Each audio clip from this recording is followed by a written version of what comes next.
Hiya, I'm Jasper, and welcome to video review for Bulletproof Monk. It's a movie starring Chow Yun-fat, Seann William Scott, aka the guy from The Rundown, as well as some hot chick. So, as always, I'm going to give you the good, the bad, and the furry. To start with furry, there isn't any. Moving on to the good and the bad. So, this movie is very much like The Matrix, because there's a guy who is very good at a thing that sort of breaks the laws of physics in terms of fighting, and he comes across an apprentice and is like, you must believe that you could walk on air and that sort of thing, and that's what you'll be able to do because it's a thing that you can do if you just believe. And so then the hero has to learn that and save people. So it has a lot of the Matrix elements in it, and I think that's a good thing. If you don't like The Matrix, you probably won't like this movie, but what I will say is that the fighting style in this does lend itself a little bit more towards the Chinese wirework style, where, people are like lightly tapping on things as they're running, and so clearly they're being held up by wires, but obviously you can't see the wires, that kind of thing. Crouch, Tiger, Hidden Dragon. It doesn't quite go to that extent. And I think that with the supernatural elements in this explaining some of those abilities, I am fine with that, because it does acknowledge the supernaturalness of some of, especially Chow Yun-fat's abilities.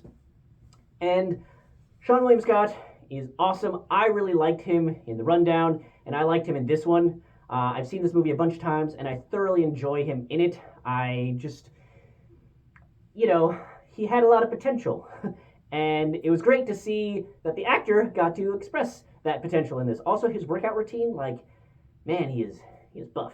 So Chow Yun-fat is awesome, excellent actor. Love to see him in movies, and he's excellent in this one. It's a fun movie. This is an action movie, but it's definitely more lighthearted than The Matrix is. So if you're looking for a more lighthearted version of The Matrix, definitely give this one a shot, because I think that it really does that well.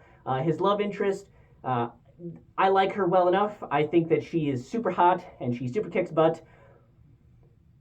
But yeah, I don't remember seeing her in anything else, so I don't know what happened there, but I thought she was really good in this movie.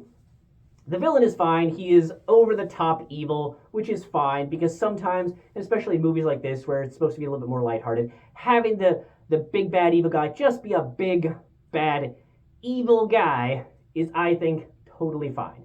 And they do it well in this one. I will say that there is a character in this. He doesn't make a huge appearance, or at least not a very long appearance, but his name is Mr. Funktastic, but he has like a gold chain covering a Mr. Fucktastic without the C, but without the N.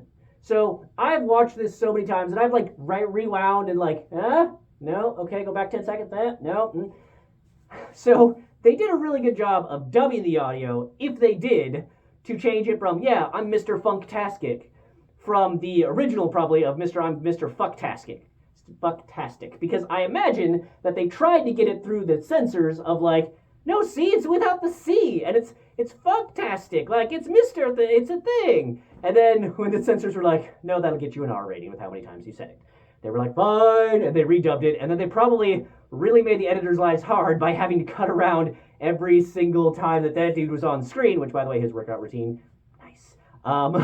But there was only a brief instance where the chain moved enough where you could read that it's Fucktastic just without the C, and definitely without the N, so Mr. Funktastic is not a thing. I don't know why they did that, other than to make their editors' lives difficult and having to do ADR. I don't know, but the character was fine, the fight scene was fine, and I do like the fight scenes. I thought that they were interesting. I like the flirty nature of it. Seann William Scott and the main actress have really good chemistry in there, and yeah, I will say that it gets a little ridiculous towards the end. I feel like there's a little bit too much of the oh, we got the villain, oh, we didn't get the villain, oh, we got the villain, oh, we didn't get the villain type of things, but not enough to distract from my overall enjoyment of it, and just to be really, oh, okay, that's fine, because the payoff of it, I think, is still good. Yeah, there's just a lot of fun lines, a lot of fun instances in this movie, and yeah, it is such a fun time to have the action. It's not like a slapstick comedy like, The Spy Who Dumped Me or anything like that, but it's a fun action movie with some philosophical elements that you can appreciate. So definitely recommend. That's all I got for this one. Thanks for coming. Thanks for watching. Hope to see you at the next one. Bye.